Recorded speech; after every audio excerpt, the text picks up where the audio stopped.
Goeiedag. Ek het hierdie video gemaak aan die einde van 2024 om die konsep te verduidelik van hoe gevaarlik ons plattelandse areas werklik is. Ek wil graag dit beklemtoon dat ek ten tye van hierdie video en die gebeure in hierdie video kon plaas op sosiale media nie, weens die sensitiwiteit van die misdaad en van die mense betrokke. Na amper 'n jaar is ons meer rustig en ek glo die video sal vir julle sin maak en die video sal vir julle die idee tuiskep van hoe gevaarlik ons misdadigers regtig is. Net om vir julle 'n idee te gee, ek is betrokke by baie gemeenskapsprojekte, gemeenskapsveiligheid. Indien jy graag wil aansluit by jou gemeenskapsveiligheid en graag 'n bydrae wil lewer, kontak my, ek kan vir jou in die regte rigting stuur. Ek het 'n redelike wye netwerk reg oor Suid-Afrika. Hoe skakel ons in met die polisie? Hoe maak ons die polisie se hand sterk? Hoe kan ons gemeenskap 'n veiliger plek maak? Kontak my, ek sê jou help. Die video is nie vir sensitiewe kykers nie. Dit gaan 'n opiniestuk wees wat ek uit my eie ondervinding uit vir julle neerlê, sodat julle kan verstaan watter tipe mense is in ons onmiddellike omgewing.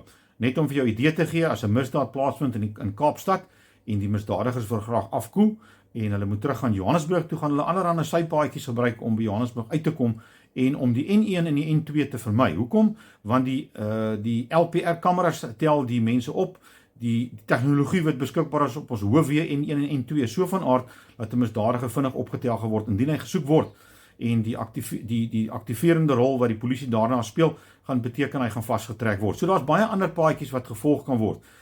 In ons geval vanaf die Kaap tot in Oudtshoorn, die R62, van daar af kan hy sy pad vind op in die Karoo in, Willowmore, Uniondale, en hy kan van daar af Middelburg en verder gaan van daar. So misdadigers is op ons paaie, ons weet nie daarvan nie. Hierdie video is om julle bewus te maak van die omvang van die misdadigers se vermoëns en hoekom dit belangrik is dat ek en jy moet voorberei. Ja, ons kan voorberei vir sulke gevalle ook. Die res wil ek nie sê nie, ek dink julle moet maar liever die video kyk. Lekker dag, bye-bye. Goeienaand. Ek het gedink dat my volgende wenk gaan ek so 'n bietjie anders te maak. Omrede dit vir my baie belangrik is dat mense bewus raak van wat rondom hulle aangaan. Die sluipmoord op meneer Mark Lifman het verwysend. Dit laat my dink aan baie faktore wat dalk nie altyd so ooglopend is nie. Neem kennis asseblief, hierdie is slegs my opinie vanuit my ondervinding in die veld.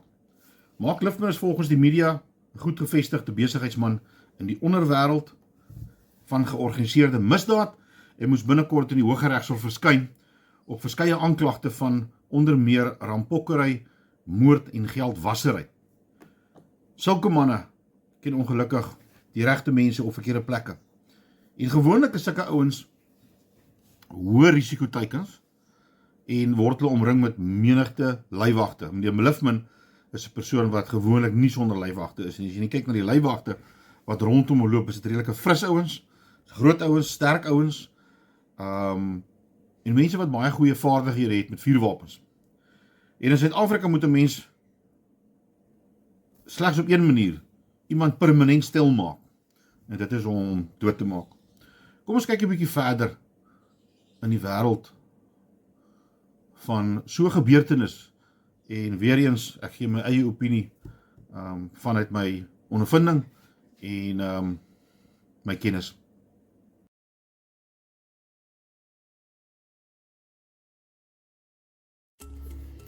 So het dit plaasgevind op Sondagoggend ongeveer 11:30 in die parkeerarea van die George Mall. Let op, dit is 'n gewone besigheidsdag, baie voertuie, mense wat loop en dit is 'n normale dag. So let op hoe dit gebeur.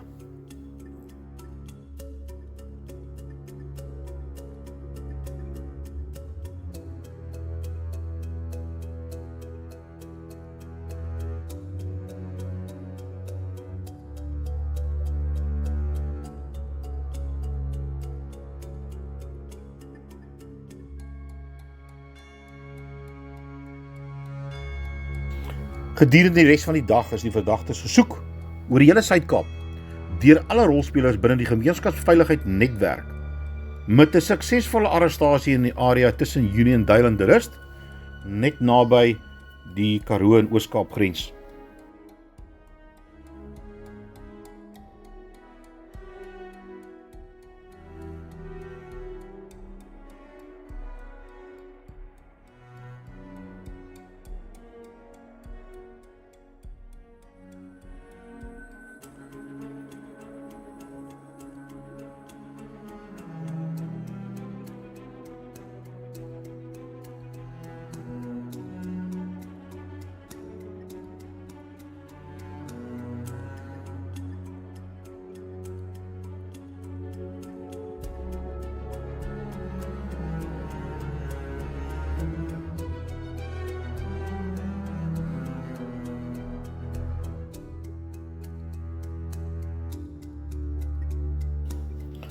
Kom ons ondersoek die bewyse op hande.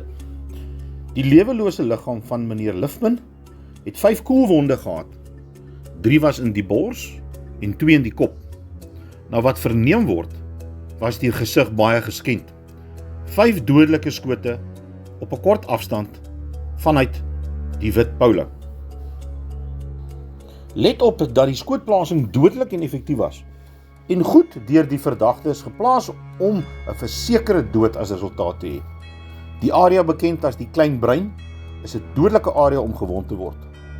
Dit vervat baie senuwees gekonsentreerd op een plek.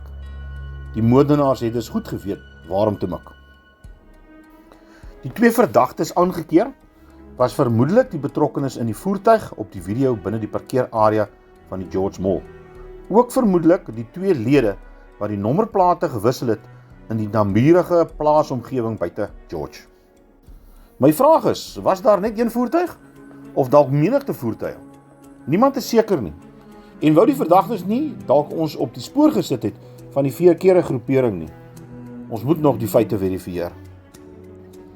Gesels ons oor die lede wat arresteer was, is dit bekend dat een van die lede gewese SAPS taakmag lid was gedurende die jare 1998. Nou taakmaglede is bekend vir hulle wêreldklas stedelike oorlogvoerings vermoëns. Ons kan reken dat die groep van 1995 tot 2000 nog topklas was in die wêreld. Dit bring my verder na die verdagtes se kennis en vermoëns. Om 5 skote in so 'n kort tydjie binne so 'n klein vensterperiode te lewer verg 'n spesiale soort kombinasie wat vuurwapen, ammunisie en vermoë moet insluit. Die Heckler & Koch MP5 is 'n vuurwapen wat intensief gebruik word deur alle lede van die SAPS taakmag.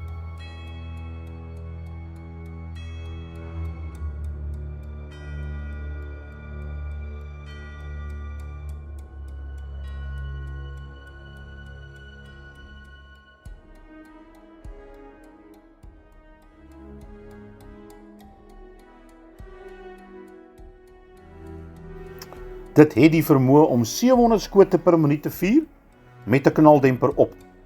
Dit het die vermoë om skote te vuur subsonies, wat beteken dit moet stadiger wees as 343 meter per sekonde. Min vuurwapens wat dit kan doen.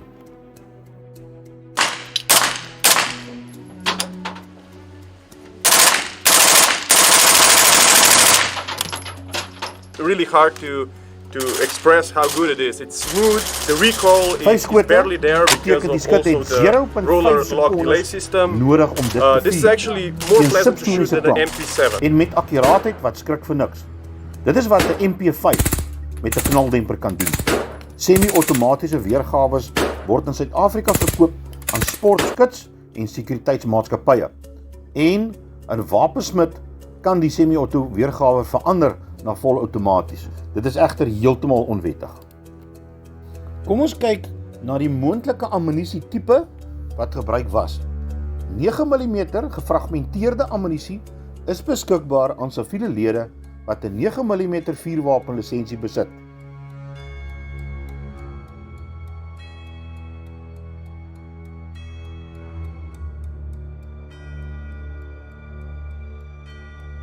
So in kort, 'n sluipmoordenaar het dus net 0,5 sekondes nodig om 5 noodlottige skote toe te dien uit die gemaak van sy motor. Die Polo het getinte ruitte en die spoed om vinnig te beweeg.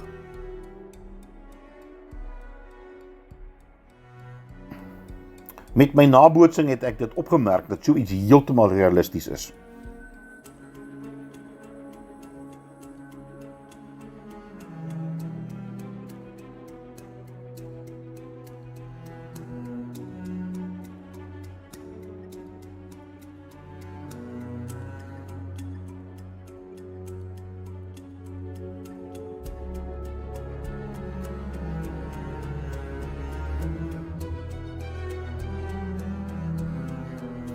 Om terug te kom na die lijk van meneer Lifman, is die skote heel moontlik toegedien as die eerste 3 in die bors, as die grootste teiken sigbaar van die mees belangrike organe en met die in mekaar sak is die laaste 2 skote geplaas op die gesig van meneer Lifman.